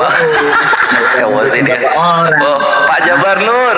Pak Jabar Nur, anaknya ini tantrum. Mau aku sebut nama bapak kau di sini. Bapak kau yang Pak Jabar Nur. Pak Jabar Nur Said. Anaknya marah-marah. Pak kau yang Hindu tuh mau aku sebut. Pak Jabar Nur. Pak, aduh bapak, ini anaknya nih. Anaknya nggak pulang-pulang nih, di Jakarta terus, di rumah temen tidur. Ya ketemu Jakarta. Pak Jabar Nur, anaknya itu loh ganggu-ganggu komal orang, nggak bisa bikin room sendiri dia. Pak Jabar Nur, aduh Pak, anaknya, tolong Pak, anaknya Pak. Dulu waktu kecil dikasih makan apa nih anaknya Pak? Nasi aking ya? Itu si Tony. Aduh kasihan ya. Pak Jabar Nur. Tuh Pak Jabar Nur lihat tuh anaknya au-au, tantrum, bipolar. Kayaknya ini terakhir makan, terakhir kemarin hari Jumat deh kayaknya deh. Belum makan 3 hari makanya emosi dia, kayak guguk. Kalian nyari ke anggota. Bukan korupsi. Aduh, Pak Jabar Nur. Gimana kalau Pak Jabar Nur masuk API, lalu kita foto bersama, terus Pak Jabar Nur kami kasih waktu dan tempat untuk kajian gitu. Bagaimana caranya menanggulangi anak durhaka, gitu. Waduh hilang dia. Wah makin emosi. Ya, silakan dilanjut. Mohon maaf, saya ambil tindakan tegas karena nggak ada faedah. Monggo lanjut. Ya silakan akhi. Gini Pak, kenapa tadi ada gimana perbedaan mazhab terus ngapain? Perbedaan mazhab dan di situ membahas tentang ilmu yang sangat dalam di dalam hadis-hadis itu. Menurut saya ilmu itu sudah sangat dalam sekali. Terus di situ yang buka komal itu hostnya baru mu'alaf sekitar 3 atau 4 bulan. Nah, akhirnya perdebatan di situ panjang dan salah satunya itu dari API, yang salah satunya itu mazhab saya tidak tahu dari mazhab mana saja dari kedua belah pihak tersebut hingga sampai pagi pada saat itu. Itu yang pertama. Jadi alangkah baiknya itu jika memang mohon maaf ini kalau cara Jawanya itu yo iso ngaji tapi tolong sing pinter ngajeni kan ngoten nah. Nggih ngapunten niki. Ini bahasa Jawanya itu. Oh, rapopo boten wonten. Itu jadi maksudnya apinya mesti gimana gitu? Aku bingung.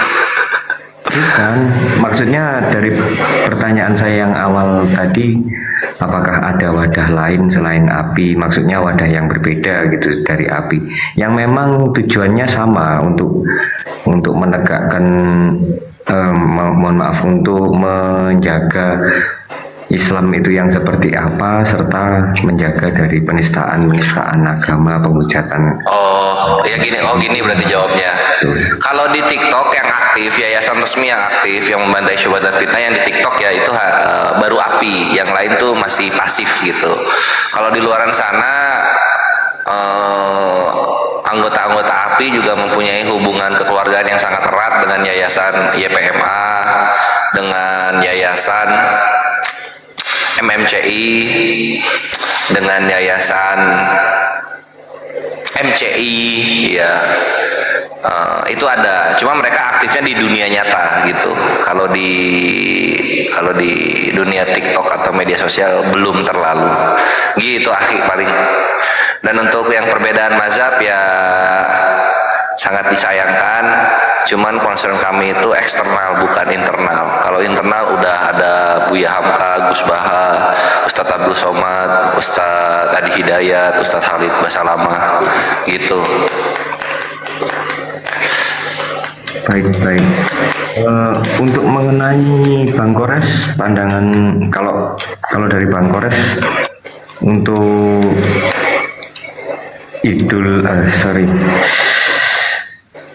Maulid Nabi bagaimana Bang Kores? Mohon pencerahannya. Setelah itu ini pertanyaan saya terakhir sih, mengenai Maulid Nabi itu bagaimana Bang Kores?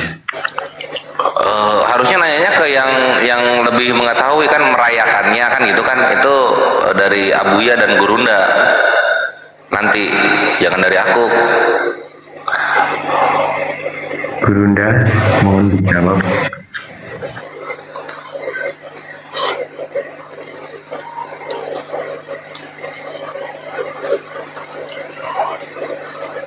Oh tunggu, Gurunda masih badminton, nanti balik lagi. Abuya? Masya Allah, siap Bang Kores. Fadl.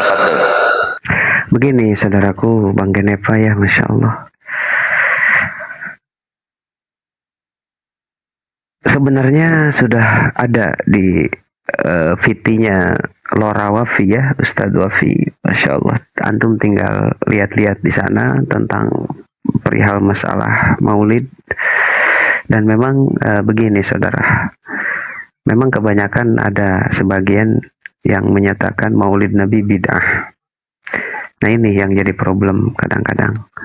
Begini hadis Rasulullah, fa inna asdaqal hadisi kitabullah wa khairal huda huda Rasulillah wa khairal umur awsatuha wa syarrul umur muhdatsatuha wa kullu muhdatsatin bid'ah wa kullu bid'atin dhalalah wa kullu dhalalatin finnar. Nah, ini yang jadi permasalahan, kadang sebahagian dari kita membahas tentang wa kullu bid'atin dhalalah. Kita tanpa membongkar lafad kullun tersebut. Kullun itu kan artinya bisa bimakna jami'un, bisa bimakna ba'dun. Bisa makna semuanya, bisa makna sebahagian. Itu ada di dalam kitab Sulamun Nawraq di dalam ilmu mantik. Al-kullu hukmuna 'alal majmu'i ka kullu dzaka laisa dza wuqu'i. Itu dalilnya. Ada kul bimakna jami semuanya, ada kul bimakna ba'dun sebahagian.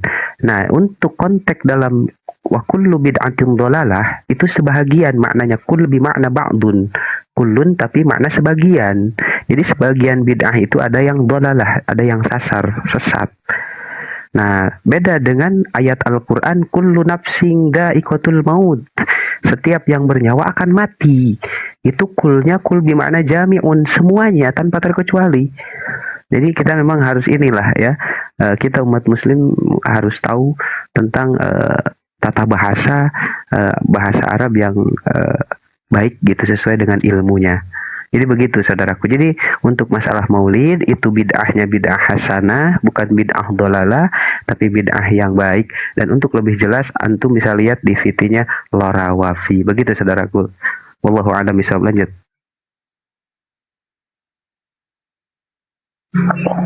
Assalamualaikum. Waalaikumsalam warahmatullahi wabarakatuh. Waalaikumsalam warahmatullahi wabarakatuh.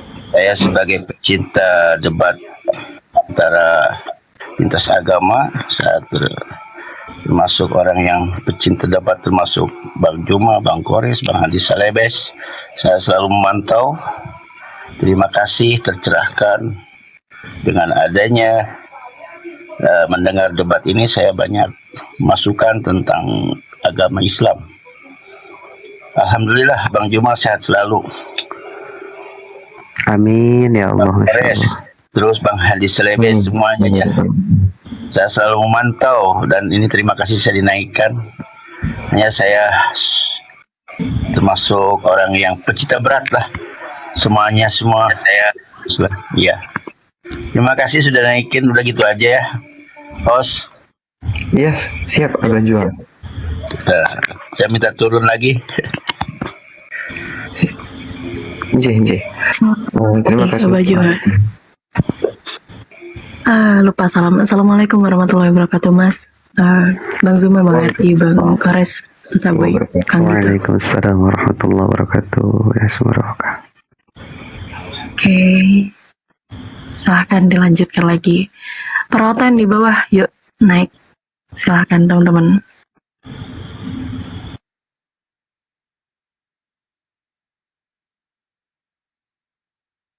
Mas, udah ada berapa hoten Mas tadi yang naik setelah Bang Zuma dengan Pak Julitinus? Ya lumayan. Oke, kita sapa dulu Mbak Cikal Setuati. Assalamualaikum warahmatullahi wabarakatuh.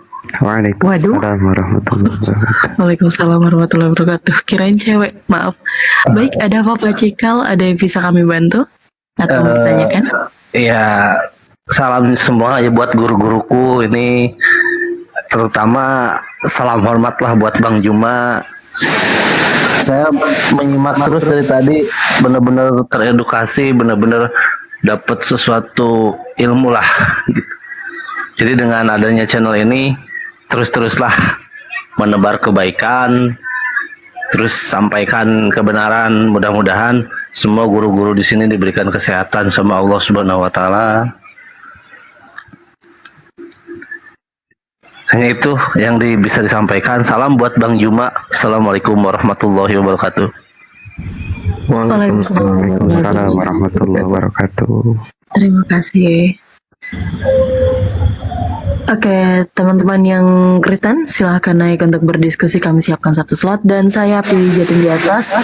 Nomor 2 izin karena saya nge-backup dengan Mas Ferdi di sini. Sorry. Terima kasih. Ada Asmara Loka, barangkali ini hotelnya banyak yang mau naik, biar saya di bawah aja. Nggak apa-apa Ustadz Abuy. Nanti kalau ada hotel lagi yang naik, baru kami koordinasikan. Santai aja. Nah, itu siapa? Kok gitu? Mana gitu? Sebenarnya ini loh, yang perlu dicari itu sebenarnya si Pak PPJ ini, menurut argumentasi Banyuma, yang dorong PPJ siapa ini yang mau dicari, yang dorong dia siapa gitu. Sepakat, Bang Handi, sepakat. Ini yang tadi ya Om. Ya Allah Om Handi. Oke. Ada Bang Res T-Rex. Oke. Halo. Assalamualaikum warahmatullahi wabarakatuh. Waalaikumsalam warahmatullahi wabarakatuh. Masya Allah. Saya ingin bertanya, Kak. Saya kan pernah tuh dengar di Koma Kristen kan, dia mempermasalahkan tentang hadis Sahih Ibnu Majah nomor 987 tentang sabda Nabi yang mengatakan Allah dan malaikatnya meminta ampun bagi orang-orang yang ada di barisan pertama. Mohon pencerahannya, Kak.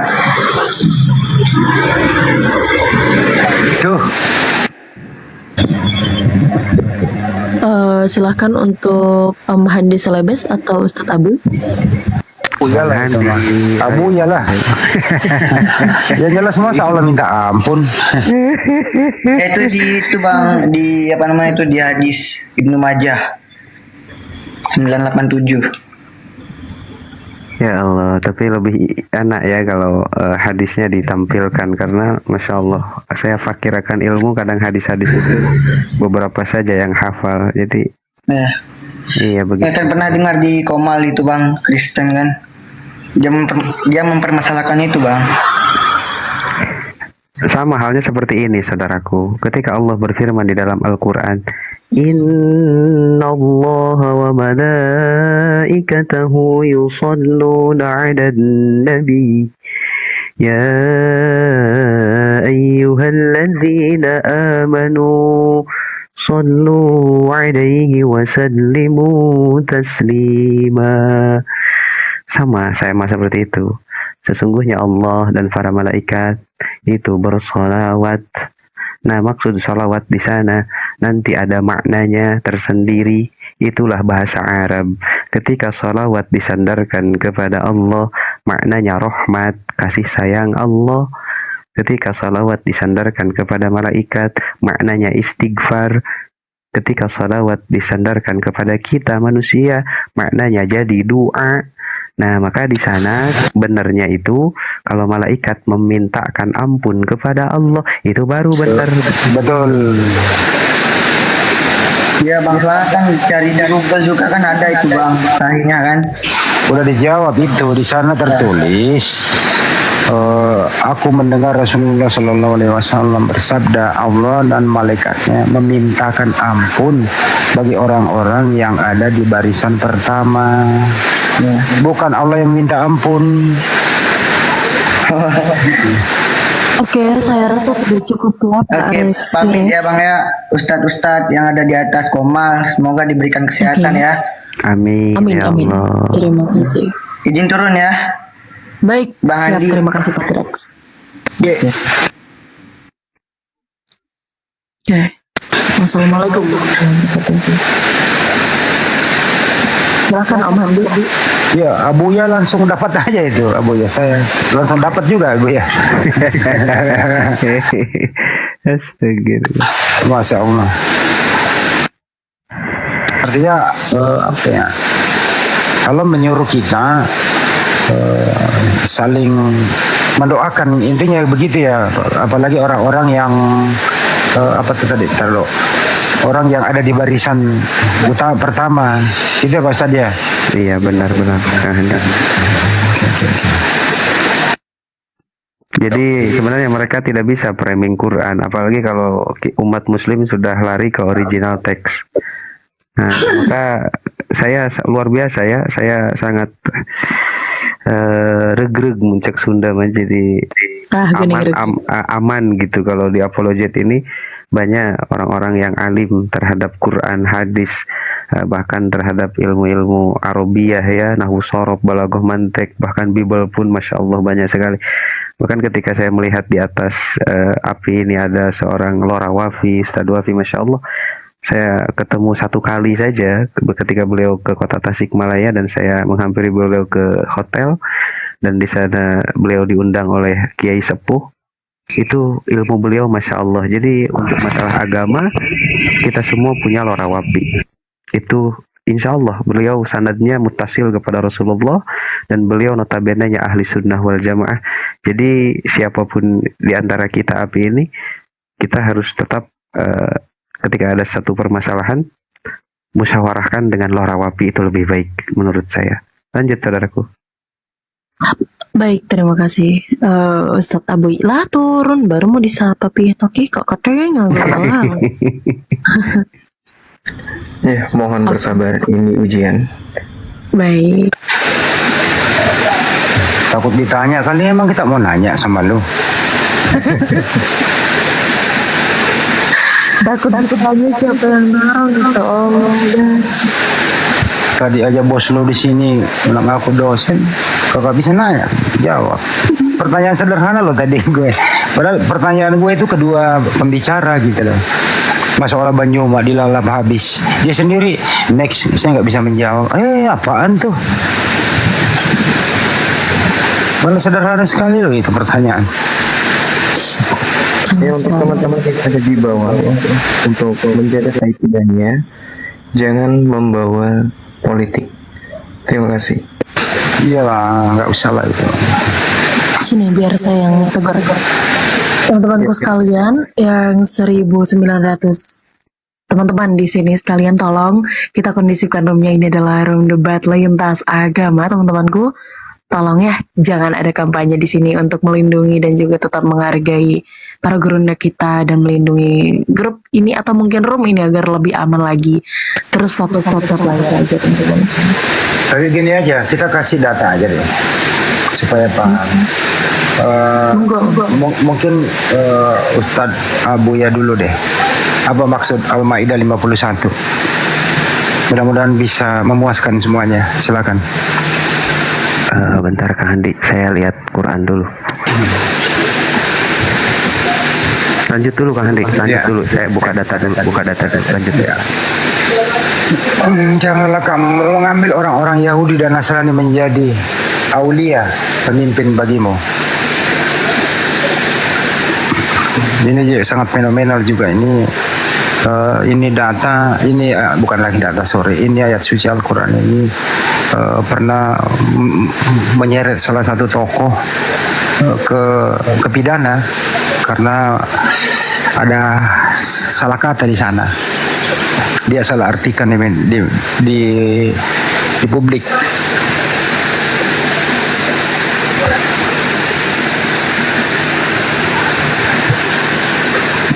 Boleh biru, boleh kuning, boleh merah, boleh putih, boleh apa saja pakaian kita.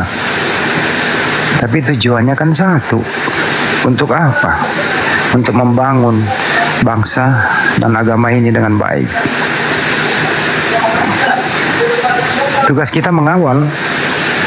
Jangan sampai kita berbeda pilihan, kita yang bermusuhan. Itu namanya nggak dewasa.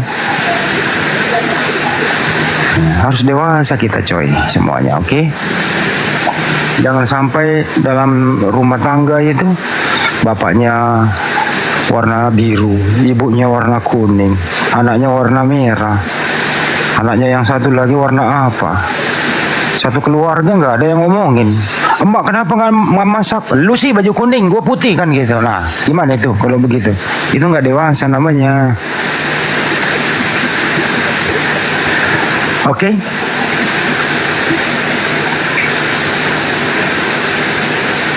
Udah start? Iya ada Kang Andi, ada. Ya.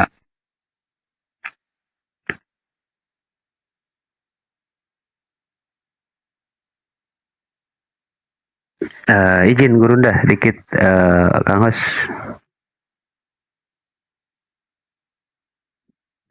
Mas, udah.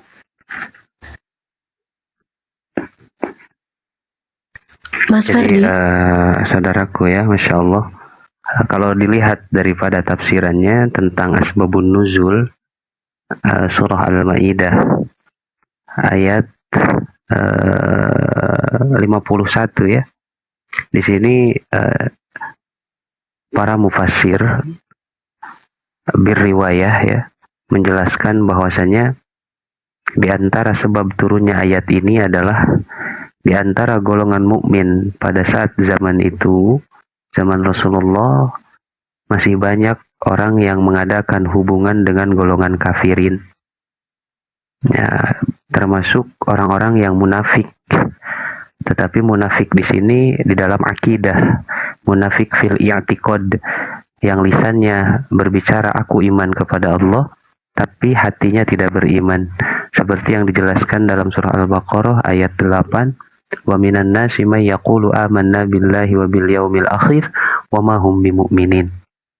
Nah, oleh karena itu di sini dijelaskan di dalam tafsirnya di antaranya itu adalah pimpinan Abdullah bin Ubay. Maka untuk menanggulangi hal seperti ini, Allah langsung menurunkan ayat ini untuk peringatan bagi orang-orang yang beriman. Nah, jadi udah sangat jelas tadi disampaikan oleh guru saya ya, Bang Handi, Masya Allah, bahwa di sini larangan. Ya ayyuhalladzina amanu la tattakhidul ladzina ittakhadhu dinakum huzwan wa la'iban minalladzina utul kitab min qablikum wal kuffara awliya'a wattaqullaha in kuntum mu'minin. Sadaqallahul azim, wallahu a'lam bihaqqiqatil murad. Jadi sejelek apapun umat Islam, ya lebih baik daripada sebaik-baiknya orang kafir. Maka di sini dilarang sekali orang-orang kafir jadi pemimpin, apalagi di negara Islam. Intinya seperti itulah, karena kalau baca tafsir panjang, saudara. Wallahu taala a'lamu bishawab. Itu hanya asbabun nuzulnya saja yang penting mungkin. Masya Allah, tabarakallah. Terima kasih Ustaz Adil. Siap, baik, mari kita sapa Guru Zending. Guru Zending, Kecilkan lagi, saudara, maaf, guru nggak besarkan. Lanjut. siap. Guru Zending, selamat pagi. Saya tahu Anda oten ya? Filsafat abis nih. Kok tahu sih Anda? Oh iya, saya yang pernah berdiskusi dengan Anda, saudaraku. Baik, selamat pagi Pak Guru Zending. Ada apa Pak? Ada yang ingin ditanyakan atau diskusi mungkin? Konteksnya apa ya? Silakan Om Handi atau Ustadz Abuy. Bang Handi aja, lanjut. Konteksnya itu pemimpin yang baik seperti apa? Pemimpin yang baik seperti apa? Begitu ya. Kepemimpinan atau acting gitulah ya. Pemimpin yang baik itu ketika dia mengerti. Tapi jangan dibawa ke politik ya, Mang ya. Politik praktis, jangan dibawa ke politik praktis, jangan. Ya. Pemimpin yang baik itu ketika dia mengerti akan namanya medan atau yang akan dijalani. Saya pikir itu kira-kira.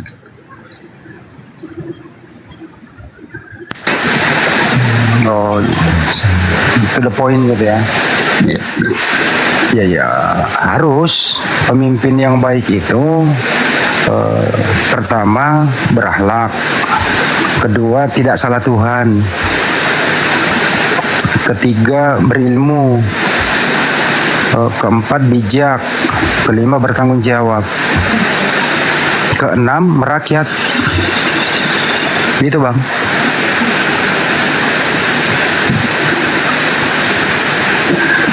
Nah, yang saya maksud tadi itu semua dimiliki oleh umat Islam. Nah, lantas korelasinya? Korelasinya adalah siapapun pemimpin, dia bukan seorang Muslim, dia pasti solid.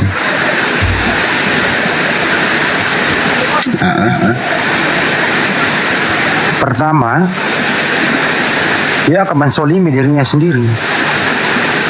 Kenapa?